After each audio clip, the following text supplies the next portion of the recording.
से लाल हो जाए तो समझना कि तेरे घर को बुरी शक्तियों ने घेर लिया है। इसका मतलब है मेरा शक सही था, मेरे घर में बुरी शक्ति का वास है। ये चीखने की आवाज, कहीं इस नींबू को काटने से गुलाबों पर कुछ असर तो नहीं हुआ? सचिन की माँ एक पल की देरी किए बिना घर के अंदर जाने लगती है। हो सकता है गुलाबों पर ही बुरा साया हो, मुझे देखना चाहिए। सचिन की माँ जैसे ही घर के अंदर जाती है उसकी आंखें फटी रह जाती है। सचिन की माँ को अपनी आंखों पर भरोसा नहीं हो रहा था कि उसने क्या देख लिया। माँ जी मुझे बचा लीजिए, कोई मेरा गला दबा रहा है। सचिन की माँ इधर उधर अपनी नजर दौड़ाती है पर रिंकी के आस पास उसे कोई नहीं दिखता। सचिन की माँ रिंकी की हालत देखकर बहुत घबरा गई थी। अरे कोई है, जल्दी आओ, देखो रिंकी को क्या हो गया। रिंकी की हालत तो बिल्कुल दंगा जी वाले बच्चे जैसी हो गई।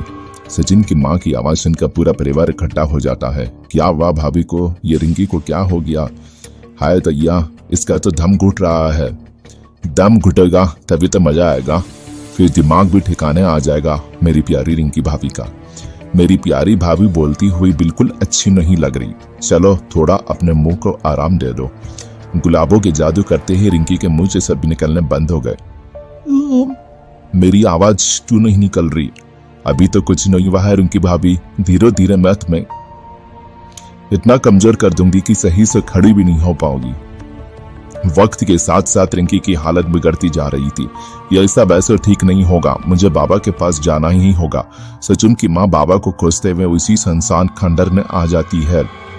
बाबा रक्षा करे। बाबा इस बात में कोई शक नहीं कि मेरे घर में शैतानी शक्ति का वास है, लेकिन अभी आप मेरी रिंकी बहू को बचा लीजिए, उसकी हालत बहुत खराब हो रही है।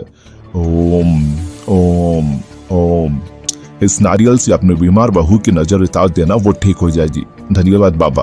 बाबा का दिया हुआ नारियल लेकर सचिन की माँ सबसे पहले रिंकी के कमरे में जाती है। सचिन की माँ सबके नजरों से छिप कर रिंकी की नजर उतारती है। माँ जी मुझे बहुत डर लग रहा है। तू चिंता मत कर, सब ठीक हो जाएगा। रिंकी भाभी की तबीयत अभी थोड़ी बेहतर होने लगी थी, पर वह नारियल जो बाबा ने नजर उतारने के लिए दिया था वो धू धू करके जलने लगता है। माँ जी ये मैं तो सोच रही हूँ, मुझे तो लगता है वो बुरी शक्ति बहुत ताकतवर है। क्या सोच रही है माँ जी? मैं क्या सोचूंगी?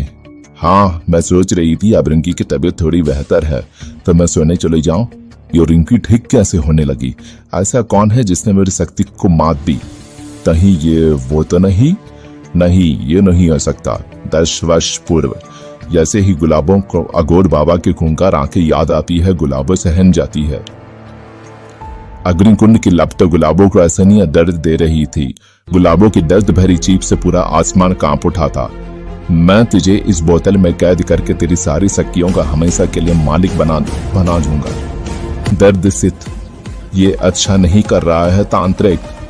मैं तुझे कभी जीतने नहीं दूंगी।